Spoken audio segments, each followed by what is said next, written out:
কি হলো, তোমরা চলে এসছো? তাহলে তো রান্নাটা শুরু করতে হবে। আর নিরামিষ খেয়ে কি আর কতদিন থাকা যায় বলো তো? জন্মাষ্টমী, মনসা পুজো, পর পর পুজো চলছে। আর তো ভালো লাগছে না নিরামিষ খেতে। এবার কি খেতে মন চাইছে?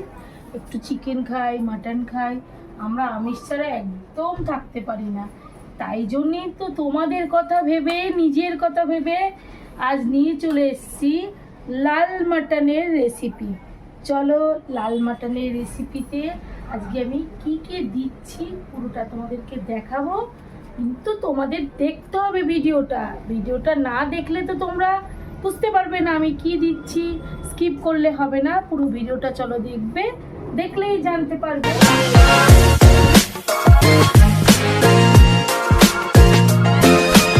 লাল মাটন করতে এখানে নিয়ে নিয়েছি 500 গ্রাম মাটন। এখানে আমি রেয়াজি মাটন নিয়েছি। তোমরা ছোট নিতে পারো, রেয়াজি নিতে পারো, কোনো প্রবলেম নেই এই রান্নার ক্ষেত্রে। আচ্ছা, এর মধ্যে প্রথমে চলে যাবে লবণ। 2 চামচ মতো লবণ দিয়ে দিলাম। আর কি কি লাগছে সেটা একবার তোমাদের দেখিয়ে দিই। এই যে এখানে লাগছে তেজপাতা, শুকনো লঙ্কা, গোটা গরম মশলা, এগুলো ফোড়নে যাবে, তোমরা তো সেটা ভালো মতোই জানো। আর লাগছে টক দই। আর লাগছে এখানে আছে আদা বাটা, রসুন বাটা আর কাঁচা লঙ্কা। মাটনের ক্ষেত্রে তো এটা লাগবেই। আর লাগবে জিরে গুঁড়ো, ধনে গুঁড়ো, লঙ্কা গুঁড়ো। চলো, এই যে মাটনে লবণ দিয়ে দিয়েছি, এবার দিয়ে দেবো সর্ষের তেল। একে সুন্দর করে মেখে নেব। মেখে আমি আধ ঘন্টা রেখে দেব। এবার জল ঝরানো টক দইটা দিয়ে দিচ্ছি। এখানে বড় চামচে 2 চামচ মতো টক দই আছে, দিয়ে দিলাম। এবার চলে যাচ্ছে আদা, রসুন আর কাঁচা লঙ্কা বাটা। এখানে পেঁয়াজ বাটা যাবে না। এই যে পেঁয়াজ আর রসুন কুচিটা রেখেছি, এটা আমি তেলে ফোড়ন দেবো। প্রথমে গোটা গরম মশলা দেব। আচ্ছা, তোমাদেরকে আস্তে আস্তে বলছি, আগে মাটনটা ভালো করে মেখে নিই। আর একটু দিয়ে দেব কাশ্মীরি লঙ্কার গুঁড়ো। তারাও একটু তুলে নিই। এই যে 1 চামচ মতো কাশ্মীরি লঙ্কার গুঁড়ো চলে যাচ্ছে। এবার সমস্ত কিছু দিয়ে সুন্দর করে মেখে নেব। আর একটা জিনিস বাদ গেছে, সেটা কি তোমরা বলতে পারবে? নিশ্চয়ই বলতে পারবে। যারা ভিডিওটা দেখবে তারা নিশ্চয়ই বলতে পারবে। আমার বাদ গেছে হলুদ গুঁড়ো।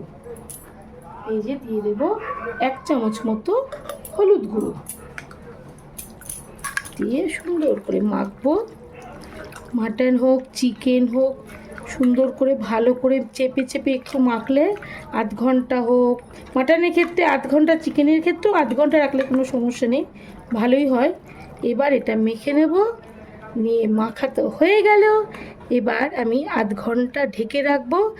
এখানে কড়াটা বসিয়ে দিয়েছি ওভেনে। এবার দিয়ে দেব সর্ষের তেল। দেখো কড়াটা কেমন গরম হয়ে গেছে। একটু বেশি করে তেল দিয়ে দিচ্ছি। মাটনে একটু ভালো করে তেল মশলা না দিলে টেস্ট হবে বলো? ব্যাস, এখানে দিয়ে দিচ্ছি 2টো তেজপাতা, গোটা গরম মশলা আর শুকনো লঙ্কা দিয়ে একটু মিশিয়ে নেব। ফোড়নটা থেকে সুন্দর একটা গন্ধ ছেড়েছে। এবার এর মধ্যে দিয়ে দিচ্ছি এই যে কুচনো রসুন আর কুচনো পেঁয়াজ।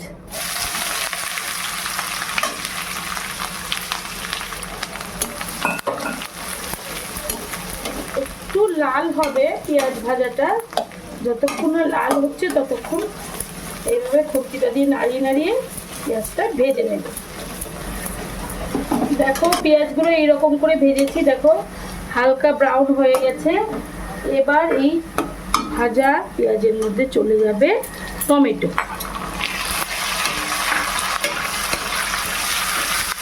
টমেটো তোমরা দিতেও পারো, নাও পারো। আমি টক দই দিয়েছি, ছোট্ট একটা টমেটো দিলাম, বেশি বড় দিইনি। এবার এর মধ্যে আমি দিয়ে দেব কাশ্মীরি লঙ্কার গুঁড়ো, 1 চামচ কাশ্মীরি লঙ্কার গুঁড়ো, 1 চামচ ঝাল লঙ্কার গুঁড়ো দিয়ে ভালো করে একটু মিশিয়ে নেব। ব্যাস মেশানো হয়ে গেছে। এবার এর মধ্যে চলে যাবে এই ম্যারিনেট করা মাটন।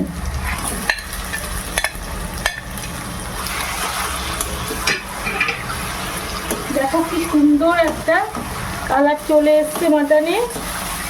এই যে কাশ্মীরি লঙ্কার গুঁড়ো দিয়েছি, তার জন্য কত সুন্দর একটা লাল কালার চলে এসছে। মাটনটাকে এবার সমানে এইভাবে কষতে হবে। কষতে কষতে তেলটা তো ছাড়বে, আর যতক্ষণ না মানে হাফ মতো সেদ্ধ হতে হবে বন্ধুরা, মানে 60% সেদ্ধ হলে তারপরে আমি এর মধ্যে দিয়ে দেবো জল আর একটু গরম মশলা দিয়ে কুকারে দিয়ে দেবো। এইভাবে এখন কষতে হবে। মাটনের ক্ষেত্রে তো একটু সময় ধরে কষতে হবে, তা নাহলে কিন্তু মাটনের টেস্ট আসবে না।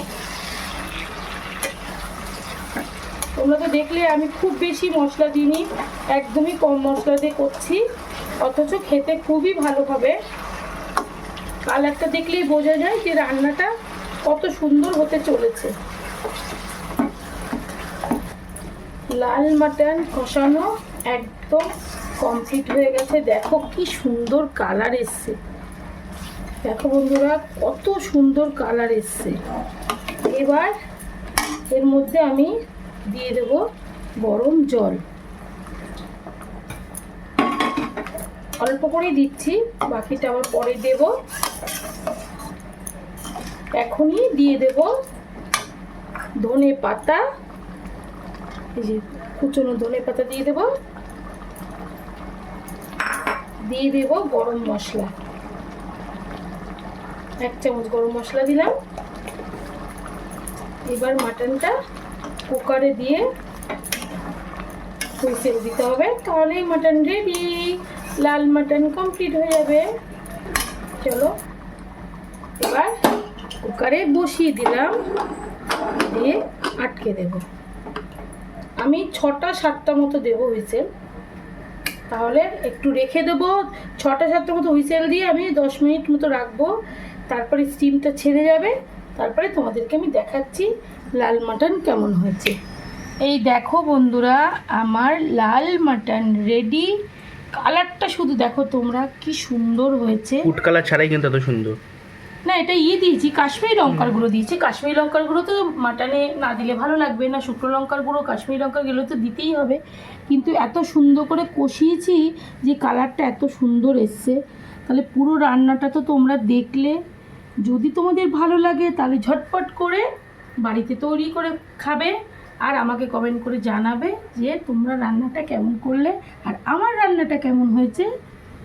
গুড নাইট, টাটা, ভালো থেকো।